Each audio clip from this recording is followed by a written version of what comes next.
Good morning বন্ধুরা, আমি কিভাবে অ্যাকোয়ারিয়ামটা ক্লিন করছি তোমাদেরকে দেখানোর জন্য আমি আবার চলে এলাম।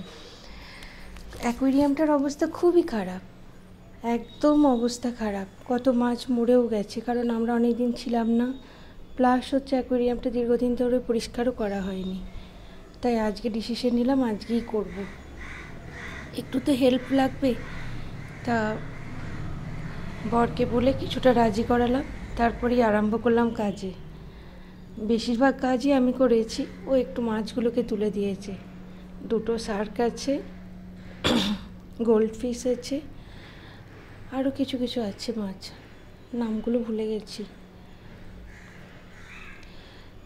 অনেক মাছ মারাও গেছে। 3টে ফাইটার ছিল, 3টে ফাইটার আলাদা আলাদা টবে ইয়েতে, তা ওগুলোও মারা গেছে।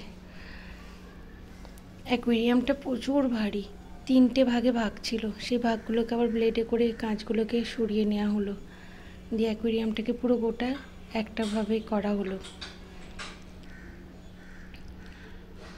এবার ক্লিন করার পর আমি আবার পাথরগুলোকে খুব সুন্দর করে ধুয়ে নিয়েছিলাম, দিয়ে ধোয়ার পরে আমি আবার ওই পাথরগুলোকে জলের মধ্যে মানে অ্যাকোয়ারিয়ামের মধ্যে দিয়ে দিচ্ছি।